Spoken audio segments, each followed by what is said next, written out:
it's more of a way of jamming the network, which I'm personally against. I just don't think it's a good way of even trying to represent the opposition to the censorship.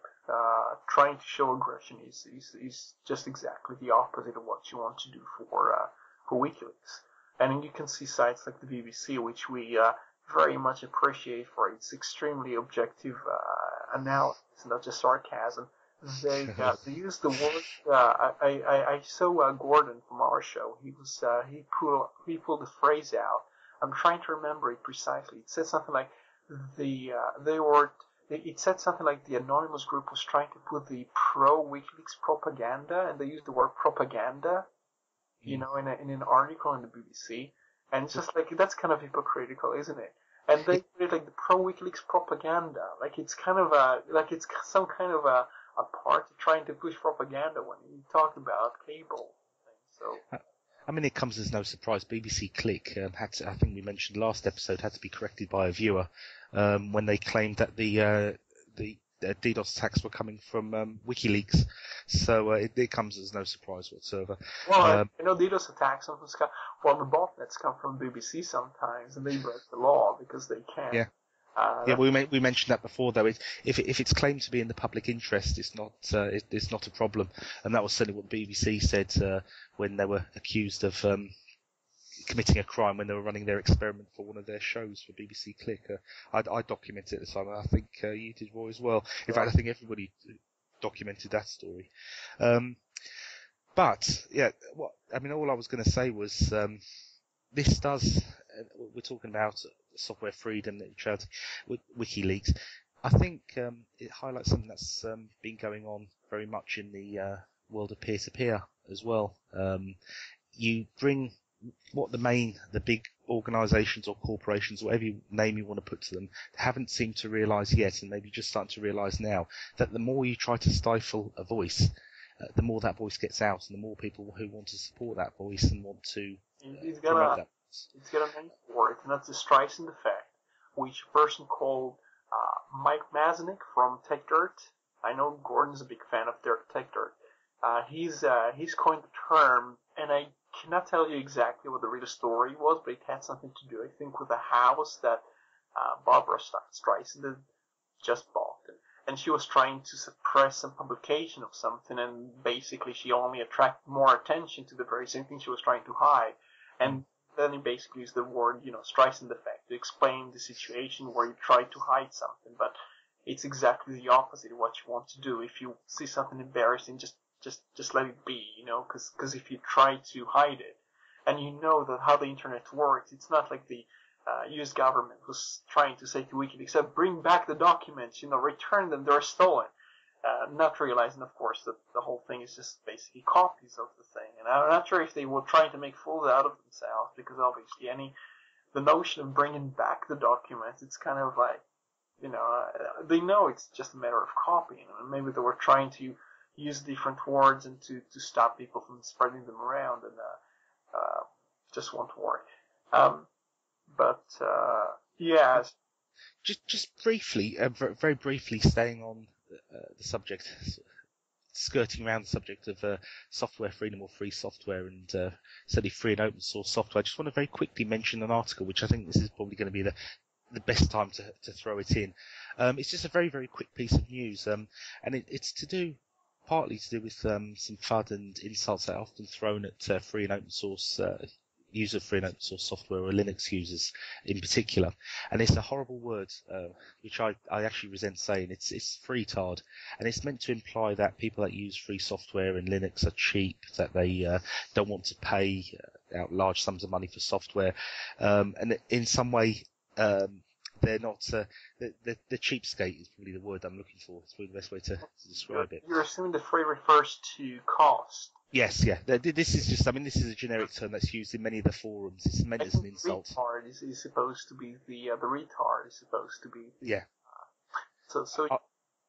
Well, I wasn't actually going to go down the route of the rest of it. I think many people can see what the tard bit suggests. But the point I was making was this: there's a pack of software called the Humble Indie Bundle, and it's a collection of games.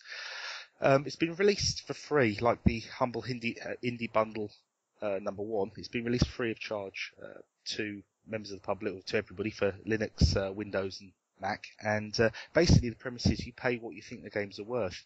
Now, the company concerned has released its figures, and Phoronix has done a very good article on this, and it's made this observation that apparently, out of all the people that have contributed, the Linux user, on average, contributes the most towards these titles.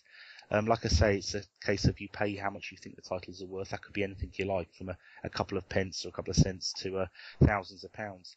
And I think it's a nice sign to see that this user-free software are actually acknowledging the worth of titles and obviously getting involved in donating money to this idea. It also highlights another point, which is we briefly touched on the peer-to-peer issue and file sharing and all that type of all that subject. And I think it also highlights that there is another business model open to people, not necessarily the traditional boxes on shelves in stores or pay-per-view type games or that type of thing. There is another business model open. It seems that the humble indie bundle has sort of tapped into that. The games that are included with pack number 2 are Braid, Cortex Command, Mechanarium, Osmos, and Revenge of the Titans, which are some cracking little titles there. I remember when Braid was going to be ported to Linux, then apparently it wasn't, and then it was back on again. So it's nice to see that all these titles are supported natively through Linux, and also that Linux users are stepping up and saying, hang on, we do want these titles for our platform, and we're willing to pay for them. So it's just a nice little story I just wanted to add in there. Yeah, it's the same as previous year. If any person finds it kind of a familiar story, that's probably because I think last year was the first time they had they had this rally, and I think it was spearheaded by the Electronic Frontier Foundation, but I could be wrong about that. And also this year, they kind of take the lead in promoting this thing, as far as I know. And I think they also released some figures about how many people from each platform actually download the thing, or maybe I'm confusing this. I seem to remember that for the last pack, it was the same scenario. Now I could be wrong, and I'd like to be corrected if I am, but I believe it was the same type of scenario before. You had the Linux users were the most. I don't want to say the word generous because that suggests charity, and this isn't charity because these titles are damn good pieces of software. And then with Mac was sort of in the middle between Windows, but Windows was the lowest Windows users. The other, very, very quick figure that's been put on it, apparently with the last bundle of software, they made over $1 million. And like I say, it is encouraging when you see the copyright, people that are against copyright. I think they've passed it this time as well. The last time, I think I saw some number yesterday. That was around 100,000. And today I saw something suggesting they've just passed 900,000 or maybe 1 million, over 1 million now, which is pretty fast, Yeah. I mean, it's very.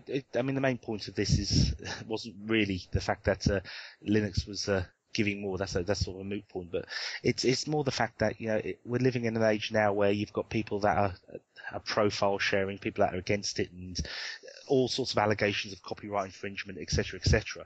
And it's nice to see that there's another business model here which is beneficial to everybody, and it actually is working. So it's just really to highlight that. And also, the great thing is that Linux has got itself a whole set of very decent titles. I think in the last pack they had the World of Goo title, which is absolutely fantastic. I know my wife got hooked on that for a very long time. It's a very similar story. I think they also released some figures about how much people paid, and Linux was well ahead of the other platform. Yeah. And I'm not sure if they also released some figures to do with market shares of the downloads and showed that maybe 15% were Linux users. I mean, I've avoided mentioning the sort of market shares at the moment because I think until the game's run its course for a bit, as it were, then it's unfair to give an accurate assessment of market share because it could well be that one group of users hasn't bought the game, hasn't donated yet.